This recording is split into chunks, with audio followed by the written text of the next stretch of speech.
Hello YouTube, it's Chris and I'm back in the Bolt again today. And hey, I just wanted to quickly talk about winter driving with the Bolt. If you remember back in June getting the Bolt and how well we were doing with efficiency, you'll remember that I was consuming 12 to 14, maybe even up to 15 kilowatt hours per 100K. So at that time, my feedback to you was that I was basically spending $1.50 to go 100 kilometers. And that's based on the price of electricity in British Columbia, Canada is 10 cents per kilowatt hour. So that is incredible. Compare that with the cost of fuel. Premium gasoline here in British Columbia is $1.60 a liter. So you're well over $20 to go 100 kilometers in a traditional internal combustion engine. So that's fantastic. But here we are, we're into November now, and I'm starting to see a change in efficiency based on weather, and I wanted to share that with you. So if we look at what's happening here in the Bolt, you can see what's going on. We're now averaging 19.1 kilowatt hours per 100K, which is not the end of the world, actually. You know, we're talking about the difference between $1.50 to go 100 kilometers, and now I'm saying it's $1.91 to go 100 kilometers. Not the end of the world when you're talking about a savings of, 90% on fuel costs. However, what you need to have a look at here is range. So if you can see that, it says I've went 130 kilometers and that I have, based on my driving right now, another 174 to go. So that's about 300 kilometers, which is actually 25% of my range has been taken up in climate controls. So why is that? So if we go over here and have a look at the energy settings, you can see there's the big difference. 16% of my battery is now being used in climate controls, where that used to be in the summer 0, and 100% was going to driving and accessories. So what have I been doing? I've been using my heated steering wheel. I've been using my heated seat.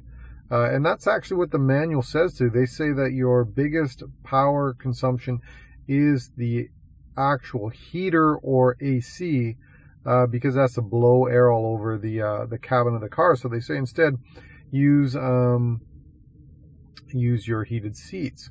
Well, what I'm finding anyway is that you have to use. You can use the heated seats and steering wheel are great. They feel great, but you still have to use the defroster to defrost the windshield, and that uses heat as well. And this one really shows the story. You can see that my technique is really good, right? 3.3 on the positive, but look at the climate controls. I'm -5 on my climate controls. So I'm starting to think that maybe it's not just that I'm using the heater on low, on 22 degrees Celsius, but that I'm also using the heated seats and steering wheel. And that is all contributing to that larger 16% battery use. So I know that in the manual it says rather than using the heater, to go ahead and use the heated steering wheel and seats. To be honest, I've been using all three, and what I'm finding is, of course, the heated steering wheel and heated seats are luxury items. They make you feel better when you're driving the car, heat up your body, all that works really well. The steering wheel feels great in your hand when it's heated. But at the end of the day, you still would fog up your windshield and windows without the defroster on. So you have to use your heater. So I think it's just kind of a, part of driving the car. It's like any other car. They burn more fuel in extreme weather conditions. Now, extreme is kind of a weak word, or a tough word, I should say. We're in Vancouver, and right now it's 13 degrees out, so that's not extreme in any way, shape, or form.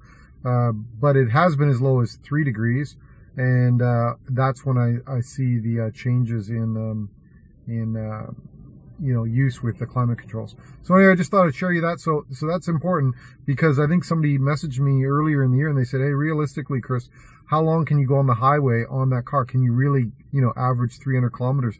And I said, sure, no problem. And I stand by that.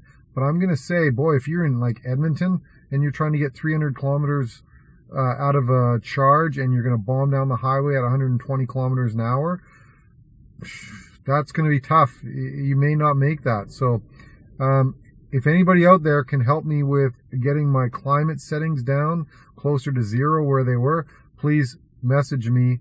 Again, I'm just kind of driving like a normal car. I'm not hammering on it, but I am seeing the difference with winter. Anyway, until next time, I hope that helps somebody out.